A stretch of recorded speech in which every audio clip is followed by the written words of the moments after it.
ouvir agora, que o Senhor tenha nos falado. Colocamos diante do Senhor a vida do pastor Luiz César, para que ele fale com toda a unção do Senhor, com toda a clareza no seu coração, na sua mente, e também que o Espírito Santo esteja falando aos nossos corações, aclarando, ensinando, nos tornando aquilo que é o teu desejo que sejamos, Deus. Como cantamos e como pedimos agora a Ti em oração. Em nome de Jesus. Amém. Amém, Jesus. Deus abençoe.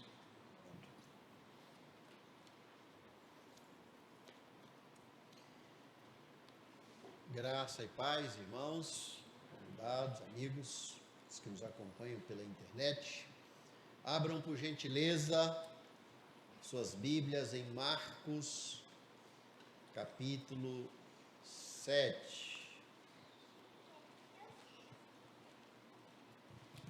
Veremos até o versículo de número 23. Marcos 7, 1 a 23, mesmo assentados como os irmãos estão.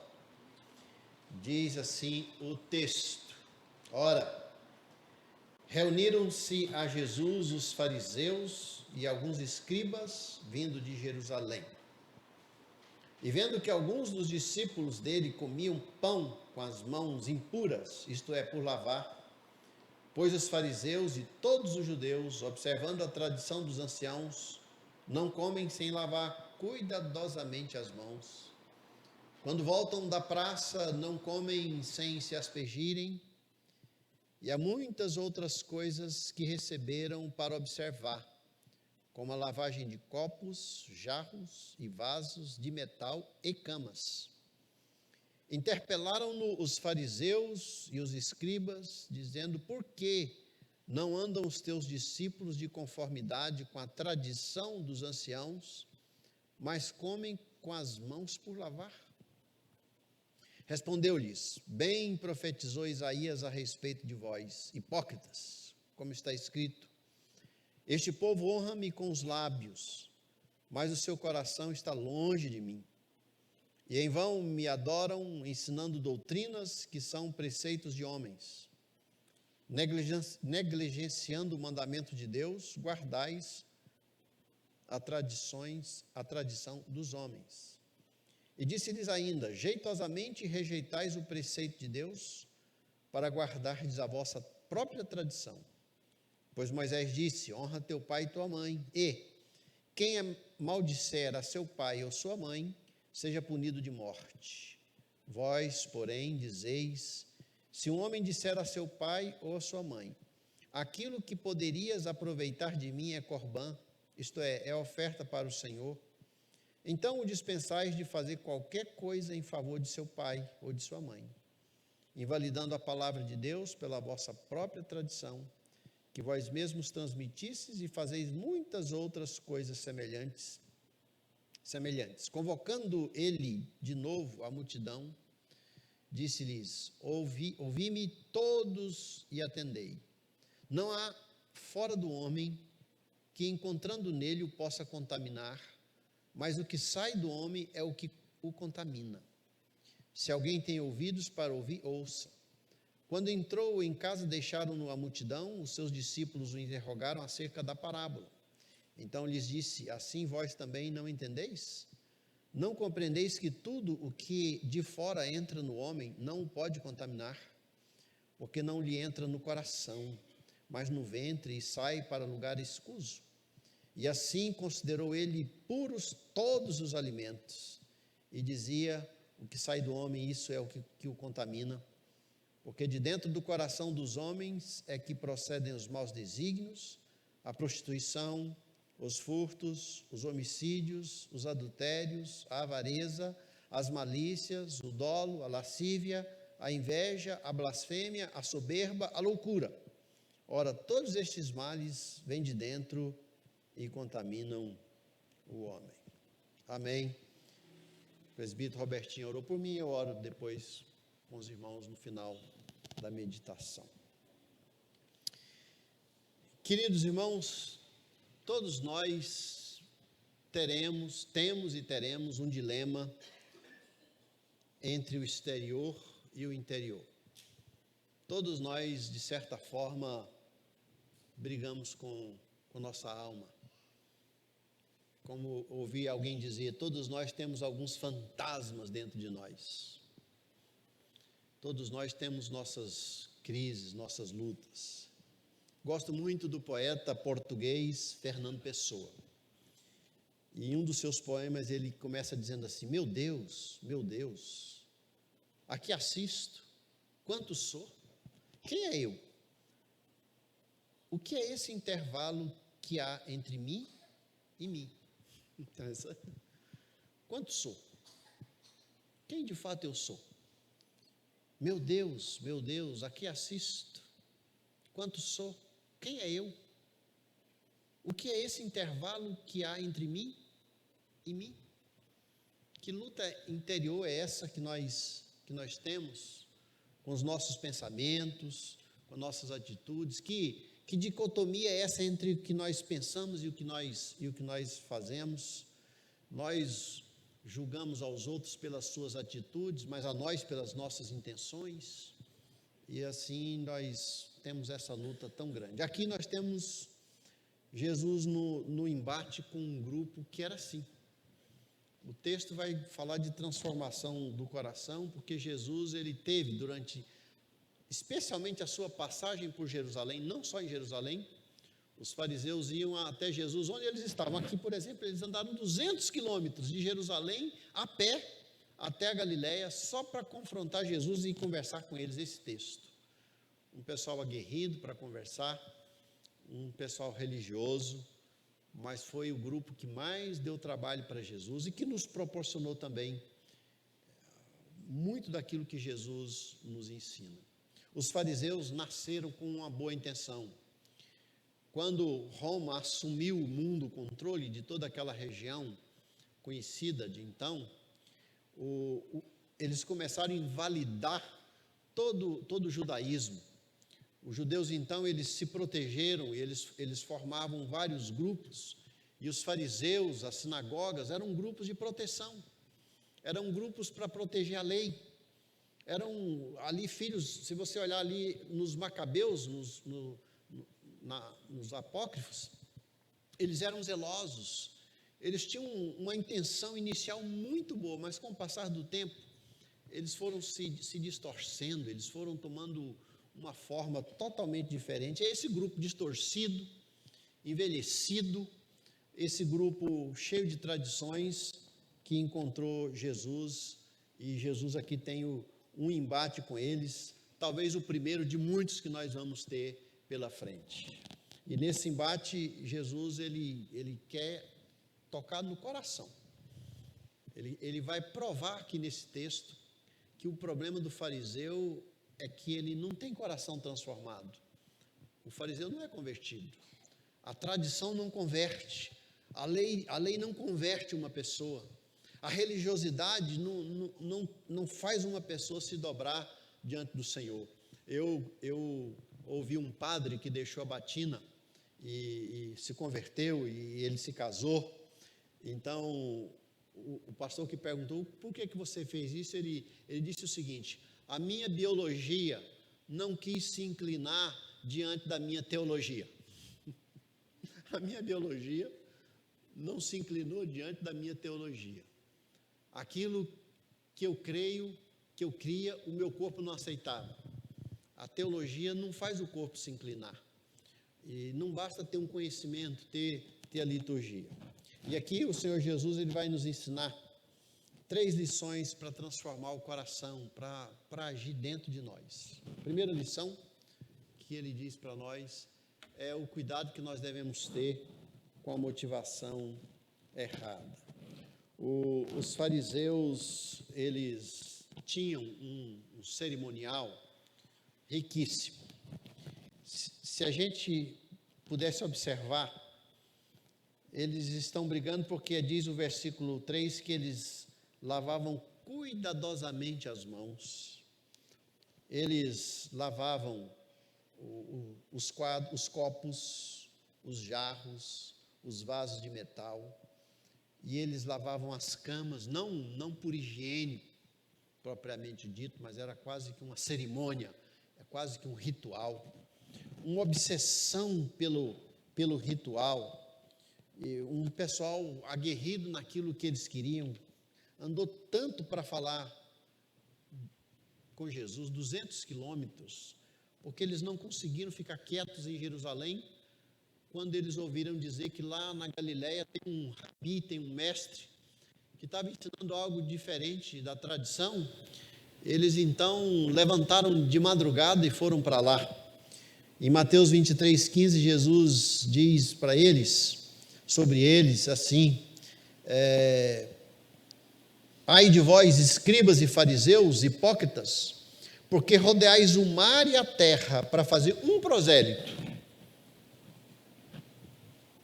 e uma vez feito, o tornais filho do inferno 2 vezes mais do que vós. Essa paixão.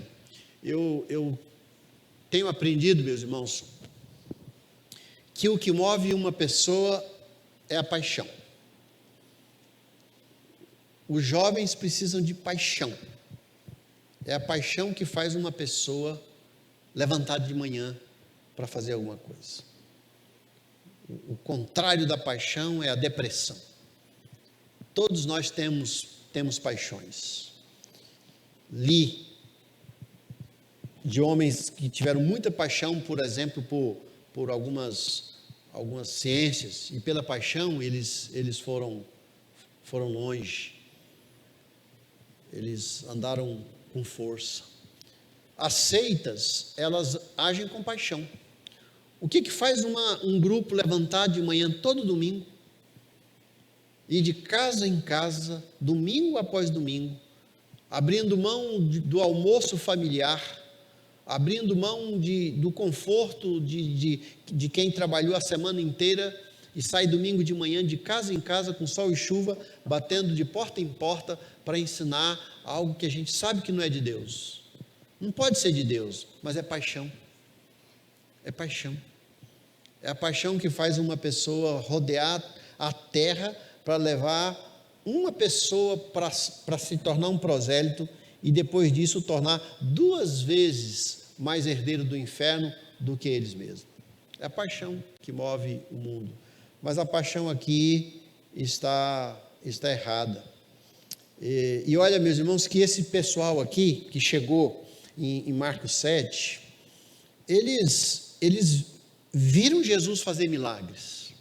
Esse pessoal aqui não é um pessoal neófito espiritualmente. Não é gente que chegou ali e ouviu Jesus pregar. A história de Jesus foi sendo contada. No capítulo anterior, Jesus andou sobre o mar. Jesus curou pessoas. Jesus ressuscitou pessoas lá atrás. Jesus cura pessoas, Jesus faz milagres. Eles chegam aqui diante do Salvador e estão preocupados se os seus discípulos lavam as mãos. Os irmãos percebem a distância, a falta de coerência. A preocupação é: por que não cura mais? Por que você não vai para Jerusalém? Certa vez, quando Jesus cura um homem de mão ressequida, um homem que não é capaz de trabalhar, de abençoar, de ter o seu sustento, quando Jesus cura, eles dizem: por que o Senhor fez isso num sábado? A mente é totalmente distorcida. Eles dizem que amam a Deus, eles andam para fazer um prosélito, eles oram com as mãos levantadas nas praças, tocando seus sinos, eles jejuam 3 vezes por semana, eles têm vida de oração, eles vão à sinagoga, eles se dobram, eles têm rituais, eles têm cerimônias, eles têm comportamento adequado, eles dão um dízimo de tudo. Mas Jesus diz: mas o coração de vocês não é transformado por causa da motivação. E agora, meus irmãos, antes da gente bater muito neles, eu gostaria que nós pensássemos que talvez nós sejamos assim, em certo grau, né? Jesus não gosta muito deles. Jesus cita Isaías 29:13, que diz: esse povo honra-me com os lábios, mas o seu coração está bem, bem longe de mim. É possível que em determinada fase da nossa vida, nós também sejamos assim. Nós tenhamos um olhar muito, muito forte para os irmãos ao nosso redor. Nós somos capazes de julgar, de analisar. E não é errado nós julgarmos todas as coisas e reter o que é bom. Não é errado a gente julgar à luz da Bíblia. Não é errado nós examinarmos a nós mesmos, examinarmos nossa doutrina. Não é errado a própria liderança da igreja fazer suas próprias análises. Por quê? Porque faz parte, nós temos sentido, nós temos cognitivo, nós temos razão. Nós somos seres inteligentes, nós podemos agir, pensar, falar. Nós somos seres sociais que têm opiniões. O problema é quando essas opiniões são fortes demais em relação aos outros e pequenas demais em relação a nós. Julgamos os outros pelas suas atitudes, mas a nós pela nossa motivação. Não era isso que eu queria fazer, mas fez. E os outros não. Mas não era isso que ele queria fazer, mas fez. Então, de vez em quando, nós podemos ser fariseus. De vez em quando, nós podemos nos apresentar diante de pessoas como se nós fôssemos bem espirituais, bem santos, né? Eu tenho brigado por onde eu vou com aquela mãozinha do WhatsApp. Aquela mãozinha me incomoda. Sabe por quê? Porque eu tenho a impressão que a gente põe a mãozinha, mas não ora. Que é uma hipocrisia. Que você está contando uma mentira para a pessoa. Alguém comenta alguma coisa, então, do outro lado, eu estou descansado naquilo. E sabe que eu tenho aprendido como é que eu resolvo isso, meus irmãos?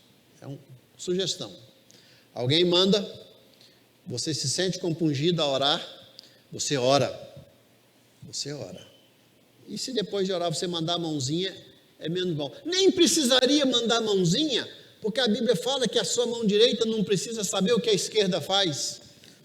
Nem precisaria da mãozinha.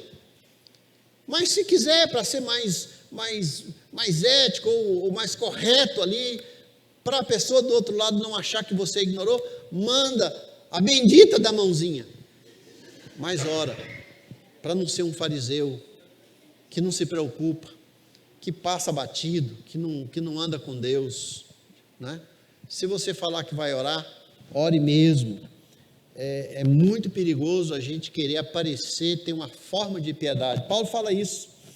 Paulo, interessante, em 1 Coríntios 3, a partir do versículo 1, ele diz: porque nos últimos dias, os dias seriam difíceis, os homens seriam, aí Paulo começa a citar ali como seriam os homens, né?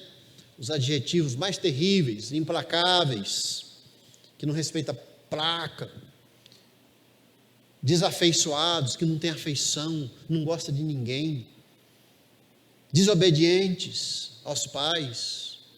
E Paulo vai citando, a gente fala assim, está falando de gente lá fora. Aí Paulo no versículo 5, ele diz assim: alguns desses tendo cara de piedade, gente dentro da igreja, Paulo diz, tem a cara de piedade, negando, entretanto, o poder. E aí, vírgula, foge também destes. Cuidado com o farisaísmo dentro da igreja, com o fingimento na sua própria vida. Cuidado para você, de fato, não ser aquilo que quer apresentar. Claro, nós somos seres sociais, nós queremos ser bonitos, nós gostamos de sair bonitos lá fora, né? Eu li na revista Seleções, uma mulher falou assim, a mulher brigando com o seu cabelo, falou assim, ó, cabelo de mulher é igual marido, você pode brigar com ele dentro de casa, mas lá fora não. Lá fora não, está resolvido. Mas nós precisamos cuidar, meus irmãos, para que não haja esse intervalo entre o que eu sou aqui e o que eu sou ali. Esse intervalo, ele sempre vai existir entre o que você é e o que você sente, o que você é por dentro e por fora. Mas eu penso que se a gente puder diminuir o intervalo, zerar seria ter uma auréola na cabeça. Você nunca vai zerar o intervalo entre você e você, como dizia Fernando Pessoa, entre mim e mim. Mas esse intervalo pode ser pequeno, não precisa ser grande. Você não precisa ser para dentro tão diferente daquilo que você é para fora. E é esse o problema do fariseu. Paulo, quando ele se lembra de Timóteo, ele diz assim sobre ele: Timóteo, eu dou graças a Deus desde os meus antepassados, que eu sirvo com consciência pura, porque sem cessar me lembro de ti nas minhas orações. 2 Timóteo 1, 3. Lembrado das tuas lágrimas, estou ansioso por ver-te, para que eu transborde de alegria, pela recordação que guardo da tua fé sem fingimento. Um menino, um rapaz, o velho Paulo, muito esperto, com um olhar penetrante, que lê gente, que sabe ler gente, tem mente espiritual. Ele diz: Timóteo, eu estou lembrado de tua fé, das tuas lágrimas e da tua fé sem fingimento. No grego é sem cera, sem plástica. E ele vai além. Essa fé foi a fé que primeiramente habitou em tua avó Lóide e em tua mãe Eunice. E estou certo de que também em ti. Uma fé sem fingimento que foi passando da mãe para mãe, da avó para mãe, e está no coração dele. Nem pai crente ele tinha, mas a mãe tinha uma fé tão viva, com um intervalo tão pequenininho entre o que ela era e o que ela fazia, que Paulo diz: a tua fé é sem fingimento. Porque, queridos irmãos, não se esqueçam, aquilo que o pai é, que a mãe é, aquilo que vocês fazem, é isso que os filhos leem, que as pessoas leem sobre nós. E Jesus está dizendo: cuida da motivação. Jesus nunca falou que era errado lavar os vasos, lavar a cama, lavar as mãos. Alguns de nós precisam lavar mais as mãos. Não é esse o problema. O problema é a motivação. Eu quero lavar as mãos para que as pessoas saibam que as minhas mãos são diferentes da mão de outra pessoa. Eu quero orar na praça para que as pessoas saibam que eu oro, que eu jejuo. Eu quero fazer isso para que as pessoas me vejam. E aí elas já receberam o galardão, né? Tão diferente quando Jesus, certa vez, brigando com o fariseu, ele diz assim: sabe uma coisa? Entra no teu quarto, fecha a tua porta, e teu pai que te vê em secreto, ele te recompensará. Ali onde ninguém está vendo, não tem espectador, não tem rede social, não tem mãozinha, não tem Instagram, não tem nada, mas Deus vai ali, ele entra onde você está, ele te vê, e Jesus fala, ele vai te recompensar.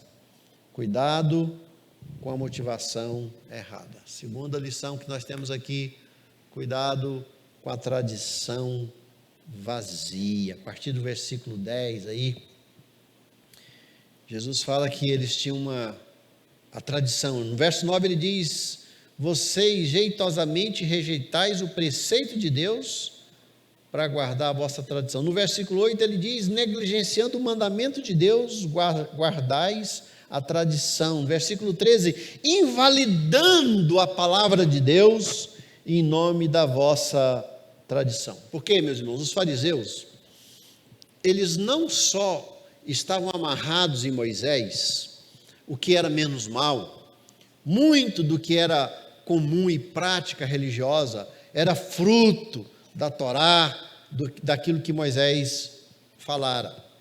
Mas com o passar do tempo eles foram acrescentando as suas próprias tradições. Eles foram medindo os lugares para as pessoas não andarem no sábado. Eles começaram a ter um sistema, um legalismo que ficou muito rígido, ficou muito pesado. E Jesus diz que isso invalida a própria palavra de Deus, criar mecanismos.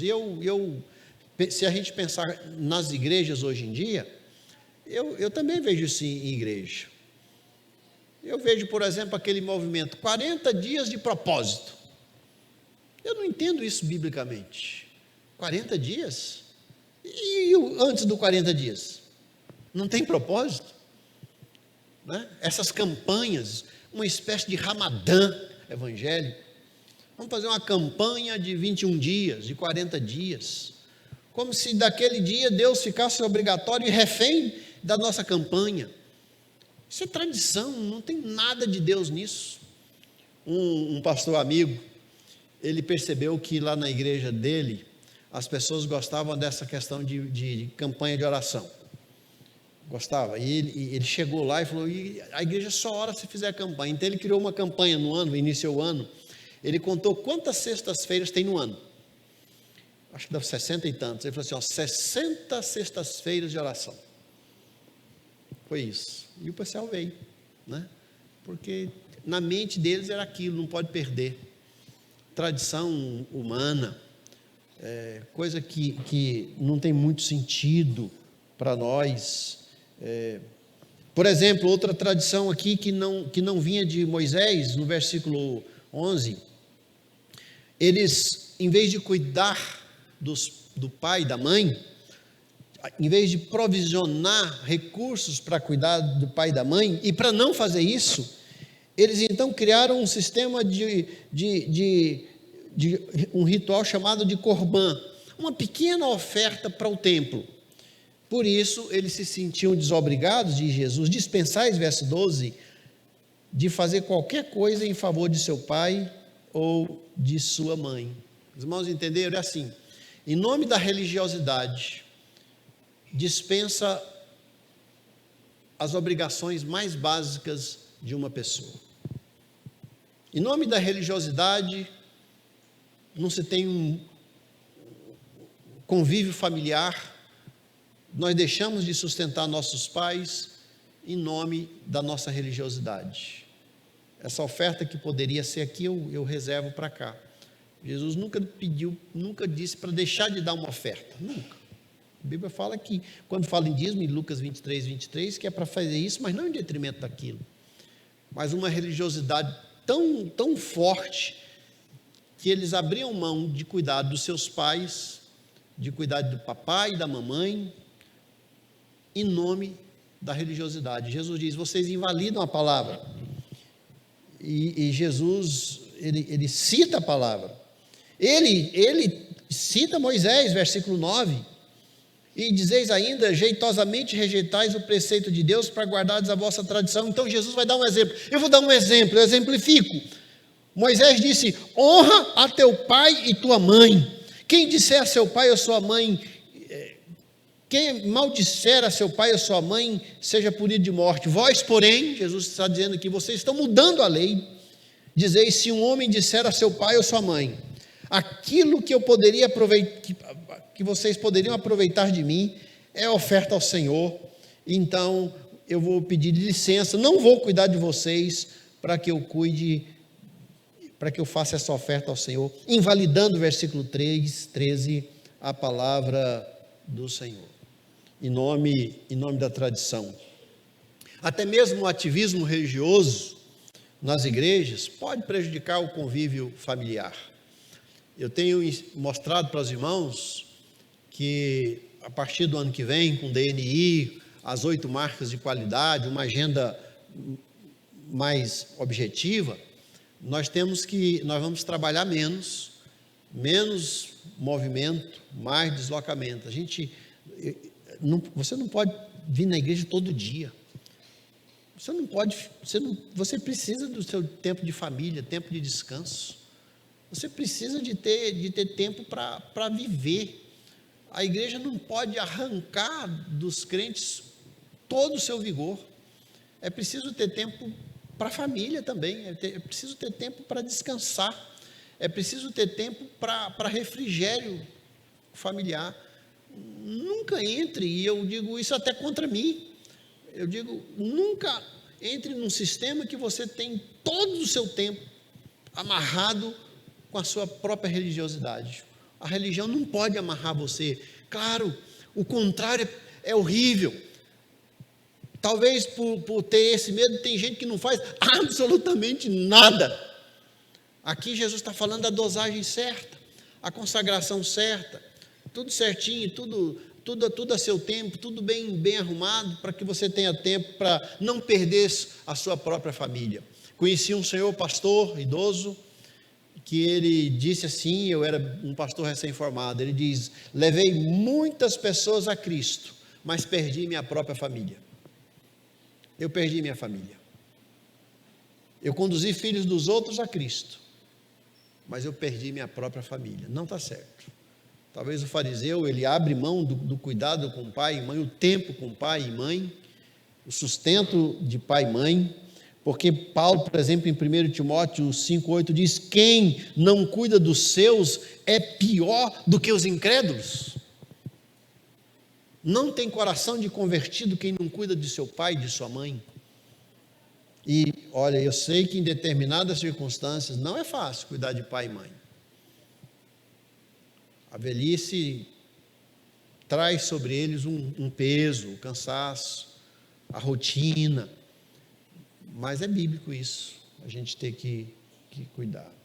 Eles estavam preocupados. Em outro texto, em Mateus 24:14, Jesus fala de outra prática religiosa dos fariseus, que invalidava a tradição. Ele diz assim: ai de vós, escribas e fariseus, hipócritas, porque devorais as casas das viúvas e para o justificar fazeis longas orações, por isso sofrereis juízo ainda mais severo. É assim, isso aqui, eles entraram na casa de uma viúva, e aí eles, aqui diz, devorais a casa da viúva. Por extensão, eles pegavam tudo que a viúva tinha, tudo era deles, mas para justificar, o que eles faziam? Oh, minha irmã, agora vamos fazer as longas orações. E eles escondiam através aqui das longas orações a maldade de suas mãos, a ambição de seus corações. Escondido atrás da oração longa estava um coração perverso que devorava a casa da viúva. Como o ministro de Jesus diz, vocês vão prestar conta disso, diz, vocês vão ter um juízo severo. Aquele que justifica um comportamento inadequado atrás de longas orações. Não é para esconder nada atrás da religiosidade. É isso que ele está dizendo. E olha, meus irmãos, quando eu penso em tradição aqui, nós temos boas tradições. Você tem tradição, possivelmente ou certamente no seu lar tem tradição, não tem? Reunir a família no Natal é uma tradição. Comemorar aniversários é tradição. Um almoço familiar. Hoje participei de um almoço de uma família inteira, gigantesca. Que tradição maravilhosa, é tradição. Vir ao culto aos domingos, conquanto a Bíblia diz, não deixei de vos congregar, como é costume de alguns. Até aqui nós temos as tradições, temos os salmos e hinos, que é uma tradição. Alguém disse que na Bíblia não tem nenhum lugar que manda cantar salmos e hinos. Eu digo, tem sim. A Bíblia diz assim, em Colossenses, cantai o Senhor com cânticos, com salmos e hinos e cânticos espirituais. É o único inário revelado, né? É brincadeira, né? Mas fala lá, para cantar o Senhor, louvar o Senhor com cânticos, salmos e hinos. Pronto, foi lá que nasceu esse nome. Mas é tradição, não é? Nós temos boas tradições, o país tem boas tradições, nós poderíamos ter mais. Então, o problema não é a tradição, o problema é quando a tradição invalida o que Deus está falando. Ela vale mais do que a Bíblia, é o dogma, o mesmo tamanho da Bíblia. Eles tinham Moisés, mas o problema não é Moisés. Eles não tinham problema com Moisés. Aliás, se eles tivessem ouvido Moisés, eles teriam chegado a Cristo. Porque Jesus diz assim, começando de Moisés, examinai a Escritura, tudo que ela testificam de mim. Se eles tivessem permanecido em Moisés, lido Moisés com muita atenção, eles chegariam a Jesus. Eles veriam Jesus em Moisés, nas Escrituras, naquilo que Moisés falou. Eles veriam Jesus, mas é que eles foram colocando tantas tradições que eles não tinham mais capacidade de ver Jesus. Eles viam as tradições, eles tinham a forma, o formalismo, o ritual, mas nada daquilo fazia diferença na espiritualidade. É isso que Jesus está dizendo. Cuidado, para você não ter só tradição, uma oração sem sinceridade, cantar sem o coração, levantar as mãos sem sinceridade, se ajoelhar sem que seu coração se ajoelhe, vibrar com as coisas de Deus de coração. É isso que nós cantamos, de coração. Dá-me um coração igual ao teu. É isso que Jesus está dizendo. É para você tomar cuidado com a tradição, não com a boa tradição, mas nenhuma tradição, por melhor que seja, pode invalidar a força da palavra de Deus. Se você tiver que decidir entre a tradição e a palavra, mas se a tradição for boa e não invalidar a palavra, pode ficar com a palavra e com a tradição, mas cuidado com ela, porque ela não é Bíblia, ela não é inspirada por Deus. Amém? Terceira forma que Jesus vê, cuidado com a impureza latente. Agora, meus irmãos, a partir do versículo 14, Jesus ele muda um pouquinho. Ele diz: olha, sabe qual é o problema de vocês, fariseus? É que vocês estão preocupados com a comida, vocês não lavam as mãos, vocês lavam as mãos para não comer alimento impuro. É isso, vocês lavam os vasos, os jarros, os copos, para não comer nada impuro. E aí Jesus começa a dizer: mas isso não tem muito sentido, sabe por quê? Porque quando se trata do coração, não é algo físico, não é? Jesus diz: o que está de fora não pode contaminar os homens. O que sai do homem, verso 20, é que contamina, não é o que vem de fora. É claro, nós sabemos hoje em dia, pela ciência, pelos estudos, que é muito bom lavar as mãos, né? É bom lavar as mãos, é importante lavar as mãos, é importante lavar o lençol da cama lá, que eles falam, o jarro, o vaso, é muito importante. Eu acho que é horrível se não acontecesse isso, especialmente nas sociedades cristãs. Os irmãos sabiam que quando Calvino morava em Genebra, influenciava toda aquela cidade. Na Idade Média, Genebra era a cidade mais limpa do mundo. Era lindo ver Genebra. Foi a tradição cristã. Crente combina com higiene, com limpeza, né? Crente combina com ambiente bonito, faz parte de nós. Quanto mais dedicados, a gente vai cuidando, né? Os crentes vão se cuidando. Se a gente puder sentar numa poltrona macia, numa pedra, a gente senta na poltrona. Se eu puder colocar um terno mais bonito, eu coloco. Então, faz parte da nossa cultura. Mas Jesus está dizendo que você tem que tomar cuidado, porque nada disso altera o seu coração.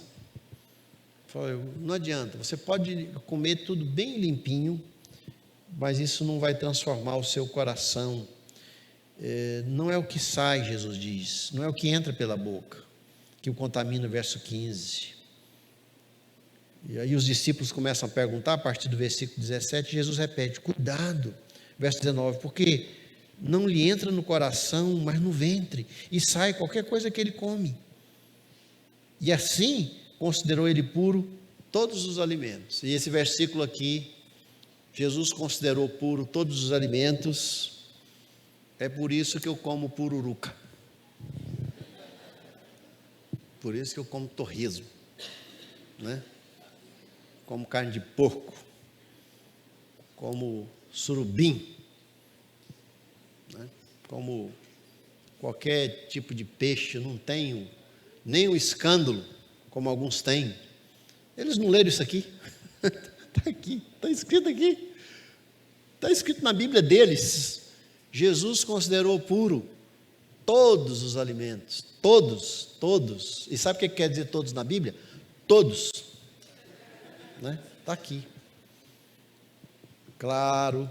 E aqui talvez os nutricionistas, os da saúde, vão me pegar lá fora, falar: pastor, cuidado com a pururuca, com o torresmo, né? Cuidado. Tudo dentro de uma dosagem, né? Mas não é o que entra. E agora, meus irmãos, Jesus ele, a partir do versículo 21, ele diz que o grande problema nosso é aquilo que está dentro. Aí ele diz, o que é que está dentro? E aqui dentro de vocês, fariseus. Ele diz, olha, sabe o que está aí? Verso 21, prostituição, furto, homicídio, adultério, avareza, malícia, dolo, lascívia, inveja, blasfêmia, soberba, loucura. E todos esses males é que fazem mal para você. E agora, preste atenção. Todos esses pecados, Jesus está fazendo uma alusão ao fariseu, mas todos esses pecados, os salvos, os crentes, podem cometer. Todos eles. Todos eles. Eu já visitei a penitenciária várias vezes. E alguns estão lá por causa desses pecados aqui. São pecados que os crentes podem cometer. São obras da carne. Nós não estamos livres deles. Enquanto você estiver aqui, você está sujeito. Só vai acabar quando você morrer. Martinho Lutero, quando foi se batizar, ele dizia lá na sua biografia, ele diz, olha, quando eu fui me batizar e era por imersão, ele dizia assim, ali vai morrer o meu velho homem. Ele escreve. Mas aí quando ele saiu, ele diz assim, o danado sabia nadar. O danado sabia nadar. Você tem um velho homem em você que te acompanha. Por isso esse intervalo entre o que a gente quer, às vezes você diz, como é que eu posso pensar isso? Como é que eu posso ter essa vontade que eu não deveria ter? Por que eu tenho essa vontade? Por que eu tenho essa inclinação? Por que o meu ímpeto é de fazer errado? E muitas vezes a gente não faz. E aí eu quero pensar naquilo que Albem César chamou de pecado latente, que é o pecado que está dentro de nós, que não exteriorizou ainda, mas vai um dia, se a gente não cuidar, mas é um pecado latente. Pecado latente é o homicídio que está na minha mente. Não aconteceu.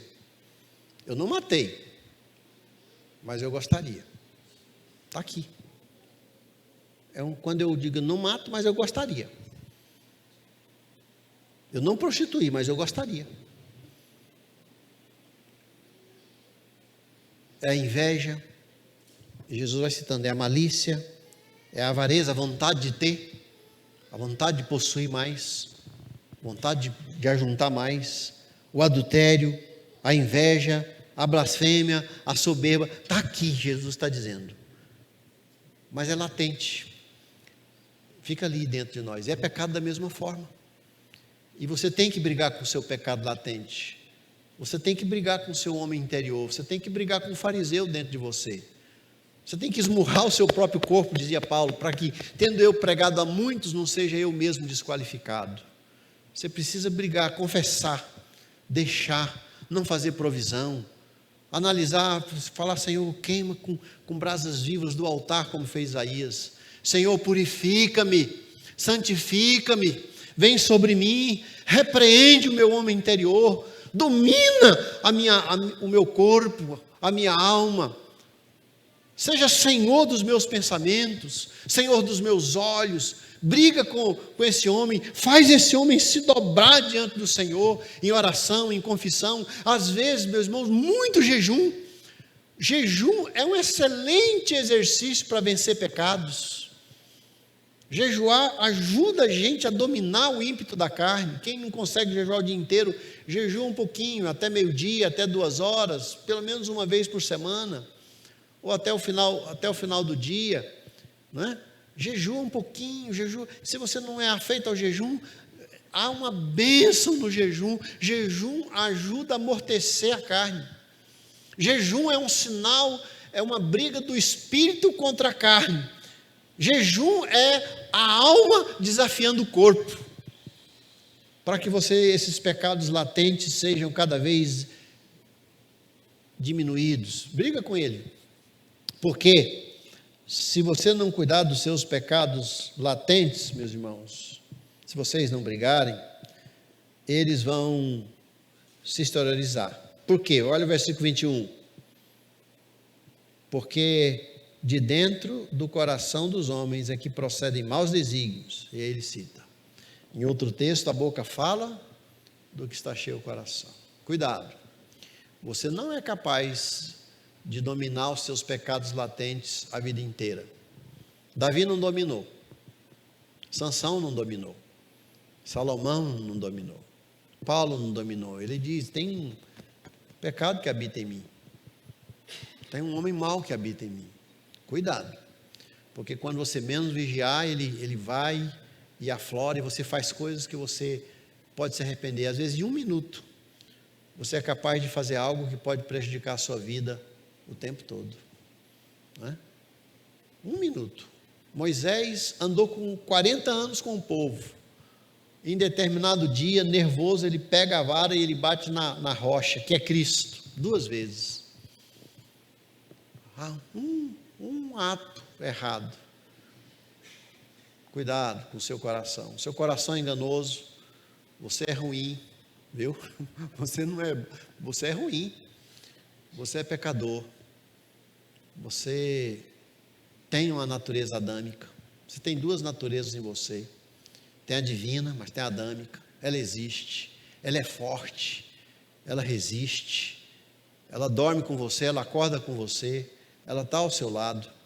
E cabe a você dominá-lo. Cabe a você amortecê-lo. Cabe a você alimentar o novo homem. E não esse velho homem com aquilo que ele gosta. Porque ele gosta. O velho homem, a carne, ele gosta do que está lá fora. Ele gosta. E entre ele e nós tem o garçom que é Satanás, não é? Alguém disse que Satanás é o garçom que te oferece o velho homem. Ele chegou para Jesus e disse, olha, está vendo, eu posso te oferecer todas as riquezas, posso transformar isso em pães, você pode ser um homem melhor, você pode ter um casamento melhor do que o seu, sai desse casamento, tem o melhor, você pode ter mais dinheiro do que o que você tem, algo melhor, você pode ter atitudes melhores, você pode aproveitar mais a vida do que você aproveita, você pode ter algo melhor do que você está tendo hoje. Cuidado, porque o seu velho homem, ele gosta disso aí. Ele gosta. Ele está aí. Ele sabe nadar, dizia Martim Lutero. Mas em oração, com consagração, com jejum, volta a falar nisso. A nossa geração desaprendeu o jejum. É interessante como a gente é capaz de fazer aquele jejum intermitente, né? Intermitente. Mas não é capaz de jejuar. Que coisa, né? Para emagrecer eu sou capaz. Mas para bater na minha alma, não. Faz jejum com consagração. Ora mais. Tira o melhor do seu dia para conversar com Deus. Se dedica, se consagra. Porque o seu pecado latente pode virar um pecado real. E você pode prejudicar a muitos. Billy Graham, e eu vou terminar com a ilustração, no livro O Espírito Santo, ele diz que um homem comprou uma casa e ele quis chamar um amigo para visitá-lo, e ele então, a casa estava muito limpinha, ele e a esposa arrumaram a casa, o amigo ia passar alguns dias, mas tudo aquilo que estava feio, desarranjado, ele arrumou uma despensa lá no quarto, lá na casa, ele colocou todo aquele entulho, tudo que não prestava, que ele não gostava, que ele não queria que o amigo visse, ele trancou naquela despensa. Eu acho que todo mundo aqui tem uma despensa dessa. E aí, ele diz, o amigo chegou, ele foi mostrar a casa. Olha aqui a sala, a cozinha, tudo bonito. E o amigo então olhou aquele quarto lá fechado e falou, e ali? Ele disse, não, aí não interessa, aí não importa. Aí são coisas minhas, aí são coisas que eu guardei. E Billy Graham diz assim, nós fazemos exatamente isso com Deus.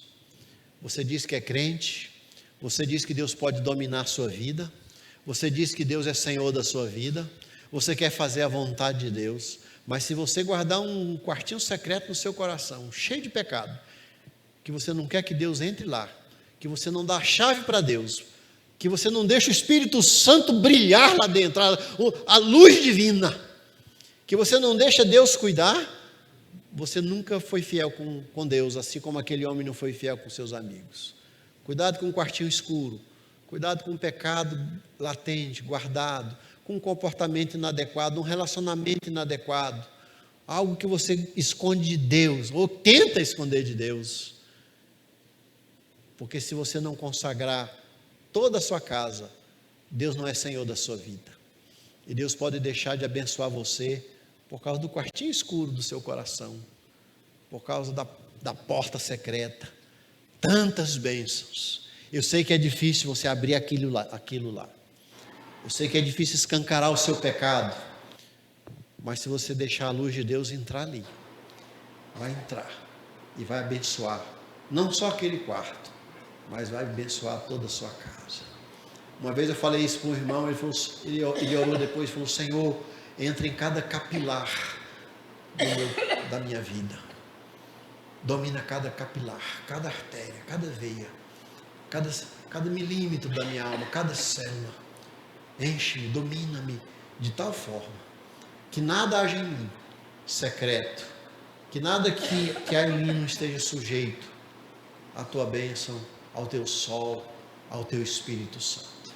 É isso que Jesus está falando com esses fariseus. Vocês estão brigando com coisas que entram, mas cuidado com o seu coração, porque é daí que aflora a maldade que há em você, os homicídios, os adultérios, os pecados mais graves que podem um dia sair e fazer muito mal para você e para as outras pessoas.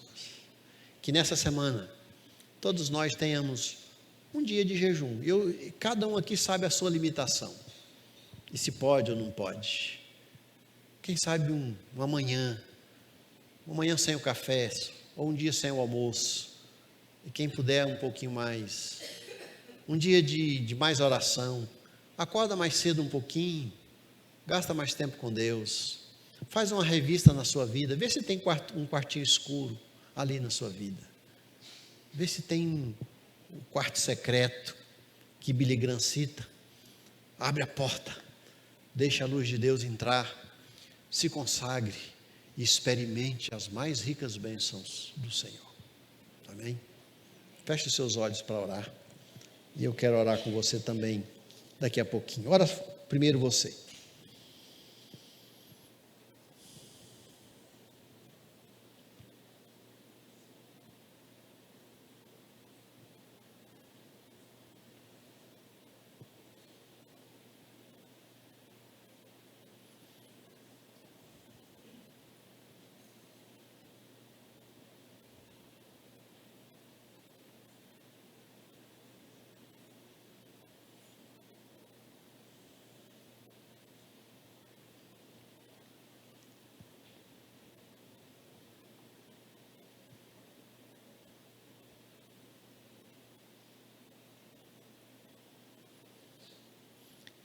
Nosso Deus, completa a palavra do pregador, completa a tua palavra em nós.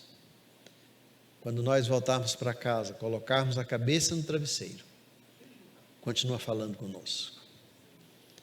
Que nessa semana o Senhor faça um milagre em nós, que o Senhor vasculhe toda a nossa vida, e que não haja um só capilar, uma só artéria, um só milímetro em nós, que o Senhor não seja Senhor absoluto, que o Senhor não domine. Consagramos nossa vida, nossa mente, nosso coração, ó Deus, nossa motivação, nossa tradição, consagramos ao Senhor nosso homem interior. Tenha misericórdia de nós, Pai. Que o sangue de Jesus, o teu Filho, nos purifique de todo pecado. Todo pecado. De todo pecado. Não só de alguns, de todo pecado. É assim que nós oramos, em nome de Jesus. Amém? Amém.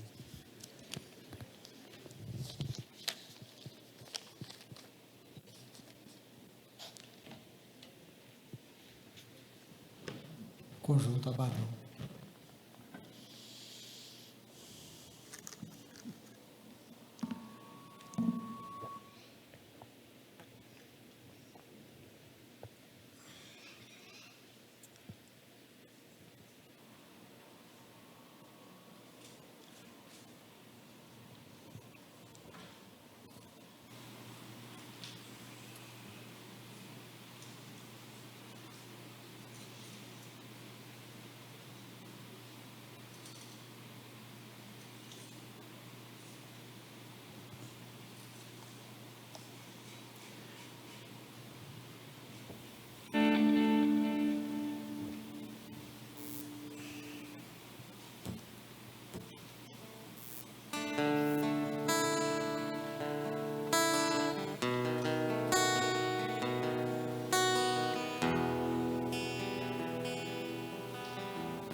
Ó Senhor, doma o meu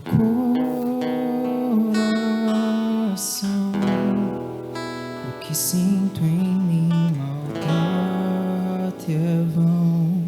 Senhor, doma o meu coração, o que sinto em mim